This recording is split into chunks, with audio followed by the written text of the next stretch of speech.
Welcome everyone to the SDG Pavilion at COP27 in Sharm el-Sheikh, Egypt. I'm Ariel Alexevich with the UN Department of Economic and Social Affairs, which is organizing the SDG Pavilion. And we're really pleased to have with us today two important women for a discussion on sustainable fashion. We have with us Olga Algayerova, Executive Secretary of the UN Economic Commission for Europe, and climate activist Lily Cole. Thank you for being here, both of you.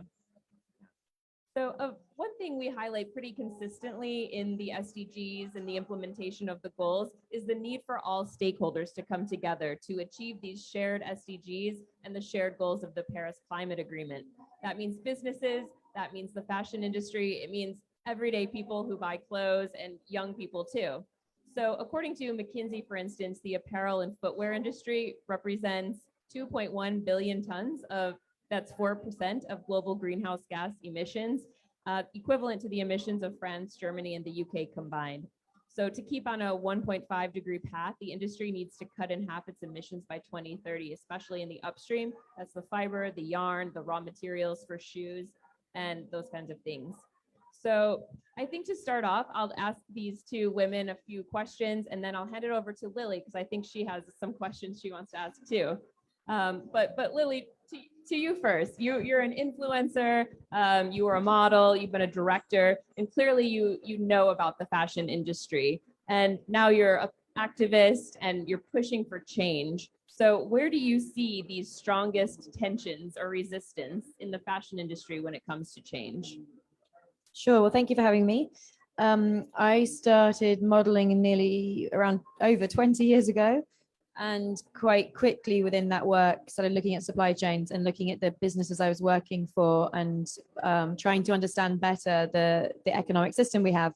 And then founded some of my own companies. And for the last year, I've been working with the United Nations Economic Commission of Europe on their sustainability pledge, because I really believe, as per the pledge, that we need greater transparency within supply chains so that we can understand how things are made, what's happening within supply chains, what the different social environmental impacts are, and so that we can go about trying to fix some of the problems we're dealing with, and even know if we're meeting some of the goals that we're setting as countries, as companies, as communities.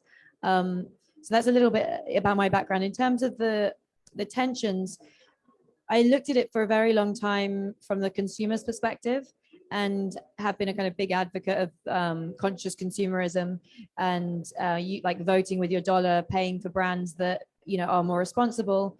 And it's been really encouraging to see how much of an uplift that movement has had, and how much more awareness there is nowadays of what it means to be a conscious consumerism, searches around sustainable fashion, etc. But over time, I think I've come more and more to believe that we really need policy, that putting it on individuals is not really fair, because many people don't have the money to pay for higher quality sustainable products.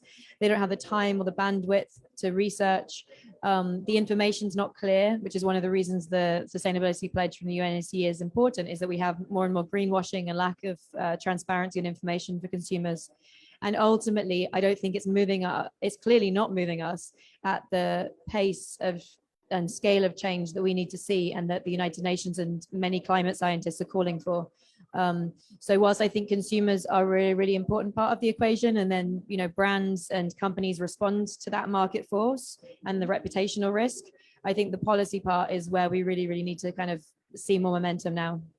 Yeah, absolutely. And Olga, if I may come to you next, just to ask you a little bit about how the UNECE fits into this, and maybe tell us about the sustainability pledge that Lily mentioned.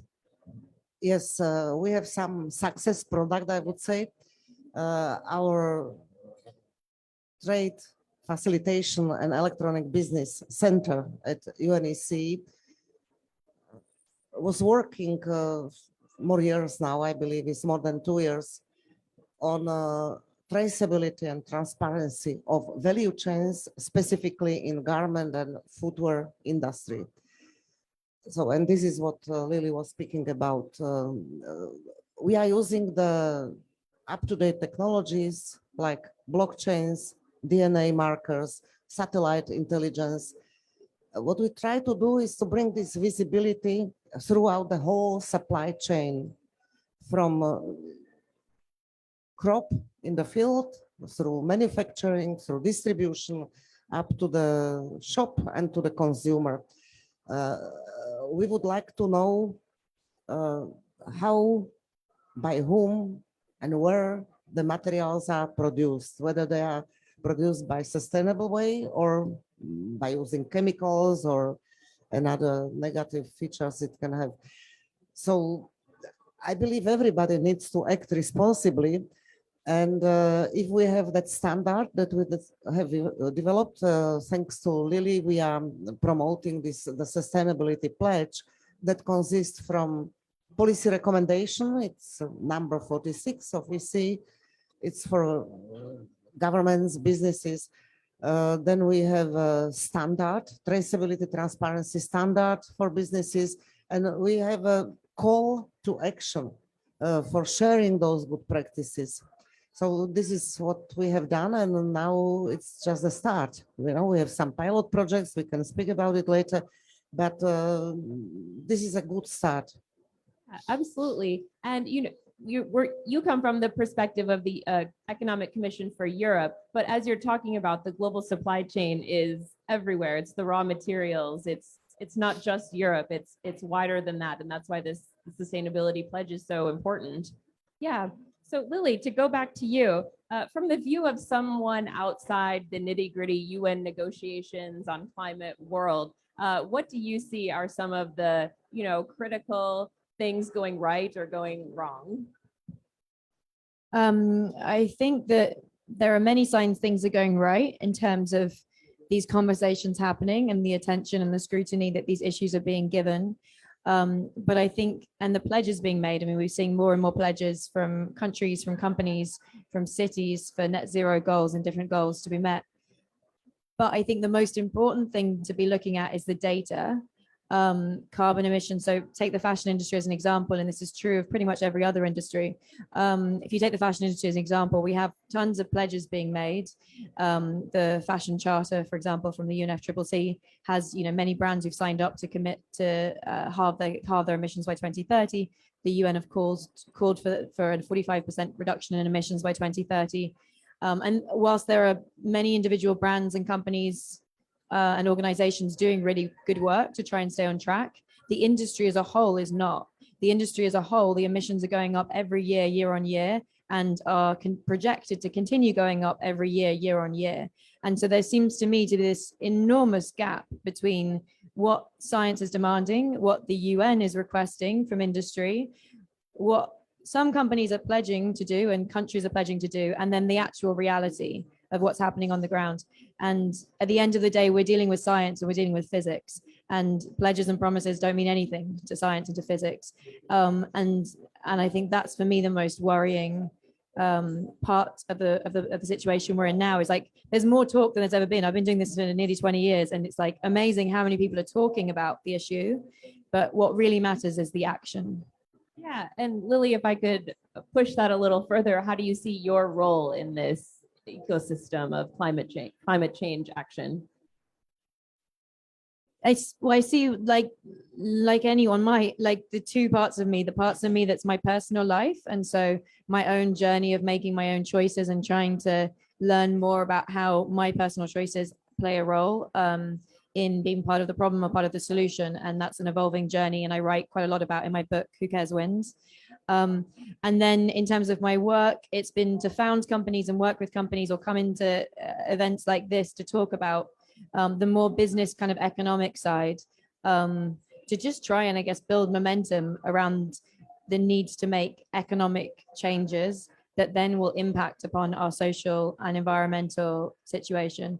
And I also have tried, I mean, separate to my work with UNECE, but for COP26 and a little bit this week with COP27 to amplify the voices of indigenous communities, because I think that part of the reason we are in this crisis is a consequence of the values that we hold as a society and the disconnect we have with nature, and the prioritization of some goals and metrics and values over maybe ones that are much more important.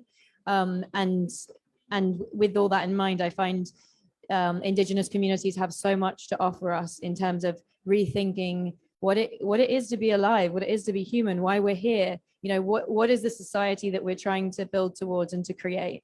So yes, let's decarbonize. Let's think about economic growth of the right industries, maybe not all industries. And then let's also think of the other metrics, whether that's biodiversity, human kind of health and mental health, community. Like, what are the other metrics that are super important that we want to grow and we want to flourish in the world we're participating in? Definitely. And it's been really inspiring for me to see all of the protests going on here at COP27. There's a lot of youth activism. There's a lot of indigenous activism out there. And if I could ask you, Olga, people are demanding more accountability. And I think this sustainability pledge is on that pathway. I'm wondering if you can share with us some concrete examples of transparency that you've seen in this industry. First, I need to say that those people are right, because the science is telling us that since COP26 till 27, the environmental footprint of fashion industry has worsened the picture. Okay, so that they are right. So we need to be more proactive, more transparent, you know, and this is why this tracing those supply chains, where it comes from, that environmental footprint is so important. And then even if you have this information, you can make informed decision making, because if you don't know the action. Okay. So far, what we did is with 70 partners in 21 countries, we made like a pilot project, and those pilots are like proof of the concept.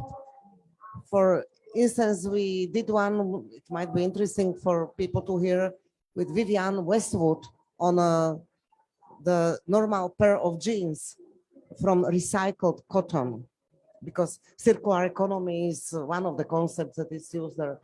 Of course, we have SDG 12, this sustainable production consumption, but EC, we had our last commission session in April 2021 on circular economy. So it's not just this tool like traceability and transparency of supply chains, but we have many tools towards circularity.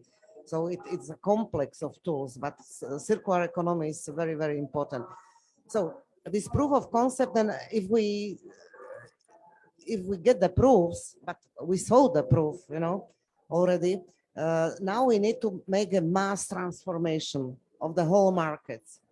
And I believe those activists, those consumers must be demanding, because they will see the information. So then they have the choices, you know, they can choose to go for environmentally friendly products. Yeah, and thank you, Olga, for mentioning SDG 12 on responsible consumption and production here at the SDG Pavilion. Of course, we are always trying to make the connection that the 2030 agenda is our shared best roadmap for a sustainable and happy and healthy future. So Lily, I think I'll turn it over to you. I think you have a couple of questions of your own that you would like to ask the executive secretary here. So over to you. Thank you. Hi, Olga. Hi, Lily. So first off, I'd love to know how you see the United Nations role in trying to guide, for want of a better word, the changes that your own Secretary General is calling for. Like, what role does the UN play between governments, policymakers, and corporations in this year, this COP, but also in the years to follow? Well, as we see, United Nations is present here. The voice is heard, because we are providing the platform where the governments are meeting with businesses, with civil society, with the private sector, with the financing sector, because this year I see what is the difference for me between COP26, 27. This year it's a call for action, for financing, because this is one of the challenges that we have in all this climate change agenda. It's, of course, many times lack of capacity. There are many gaps, but financing, and we see namely the countries of the South are asking countries of the North to take over their share of responsibility. So we must be able to find financing and to face the challenges that are existing today. And do you see signs that's happening, that the financing is coming through? Well, but you see, we have some, but it's not enough. Definitely is not enough. We know what is needed, but well, it's good to start. And the last few years, we've obviously had lots of different global crises, the pandemic, the energy crisis, now the war with Ukraine and Russia, and many others, including the consequences of global warming exacerbating the droughts, the floods in different countries around the world. Do you find, I think all of those crises are connected to the climate crisis in different ways we could speak to. But do you find that these different crises that are not often in the public imagination connected to the climate crisis are accelerating the kind of momentum around the need for urgent climate action? Or is it having the opposite effect, that they are in some ways distracting from the political emphasis on climate action being taken? Well, you mentioned yourself, we had 2 years of COVID pandemic. Now in our region, we have the war, we have other conflicts and wars around the planet. But for instance, just now I'm going from the panel on water resilience. And it's by definition connected, water resilience with the climate change. Not many people speak about it, but my point is here, we shouldn't speak about those catastrophic scenarios like we are not delivering, we are delivering 50%, we are increasing footprint, and we are bringing the food, energy, financial crisis. Well, I would love to see that positive scenario and what to do. So I would put my message on this, that if we do the water cooperation, transboundary between nations, because everything is about cooperation, we cannot be selfish, we should see people behind our actions. It's not the policy, it's not the standard, it's the people, it's not the fashion. Also, beyond what we are addressing are always people, So everything what we do, we should do for people. And if we take this scenario positively, if we do water recycling, using, reusing, more efficient use, we take all this, because the tools are here, we know what to do, but we are not doing that. So we need to provide the message, do this, step 1, step 2, step 3, and we reach the positive scenario, not to speak about the catastrophic scenarios, I believe people will be in these disasters that we have during the last 2 years, and now we see in our region, people need to hear positive messages. And as we know how to address the challenges, we need to provide them with those positive messages. And I believe everybody would cooperate, because it's for the well-being of all, it's our global common wealth. So you're optimistic? Well, as always, you can have the half empty, half full, the glass. So let us take it from the positive side, because the trend is not positive. But once we have the tools, once we know, once we have this transparency, this visibility, okay, once we know based on what we have to decide, how the tool policies, standards that we might use in a harmonized way, if we can classify those risks and benefits, then why not to use it? Why not to do it? Why not to implement it? That's just, I must say, I find it myself quite overwhelming, the situation. And there are so many. I wrote my book on solutions. I really believe in solutions and positive like looking into the positive, looking to the solutions and building on those. And I also wrote the book because I felt like so many of those solutions are growing, and there are more and more people trying to solve these problems in innovative ways. It's worth celebrating. So I have all of that optimism. And then you see the reports that, you know, that the carbon emissions have gone up another year and are projected to go up another year. And you read what the Secretary General is saying and what the climate scientists are saying about the risks implicit in that, the droughts and the floods that are already happening. And it's sometimes hard, I find, to be optimistic in the face of the stakes, I guess, this existential threat, and the fact that we don't seem to be on track as a species to meet the targets that science is demanding we meet to stay within safer boundaries of climate change. I absolutely agree. And we have these innovative technologies, like I mentioned, the blockchains, artificial intelligence. It's indeed a disruptive innovation that we need. We are it ahead, so we need to use them. And lastly, your question was what the United Nations is doing. We are also working. The United Nations Secretary General has, everybody knows, our common agenda. And one small part of it is we are working on GDP plus. So it means that we want to measure well-being of countries, not only based on economic growth, but we are adding this environmental, social, and governance element. So that would be great. Wow, that's music to my ears. I've been saying that all week, like the religion of GDP. How do we get away? How do we embellish that? There you go. Okay, wonderful. Thank you so much. And is there anything else you'd like to share from your experiences of COP27? And we're halfway through now, what you're hoping will come out of it? Yes, it brought me to one thought.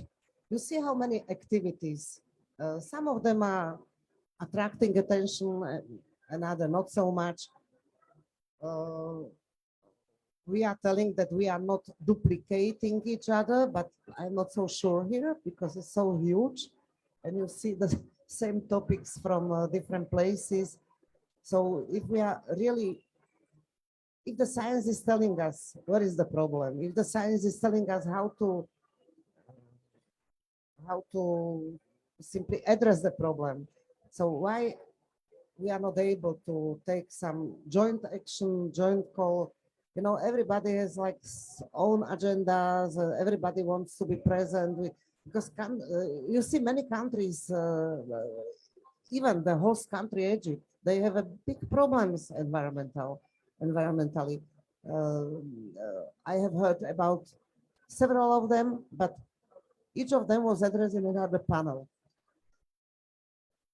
So, and I believe also the United Nations with the reform development pillar with the new generation of resident coordinators, where we do like this, it's called cooperation frameworks. It's like the holistic agreement between the United Nations and the government of the country, where all the aspects are addressed. So I believe it's the right approach that we are now implementing and starts to work and deliver its results.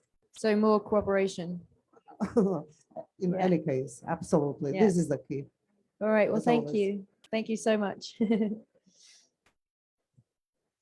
Yeah, well, thank you so much, Olga and Lily, for participating in our conversation on sustainable fashion. As we approach the 8 billion person population mark next week, as we anticipate, there's a lot more we can do. There's a lot more people in the world, but that hopefully means 8 billion solutions for our problems too. So thank you again for being here. Thank you for tuning in at home, and we'll see you later for some more programming from the SDG Pavilion.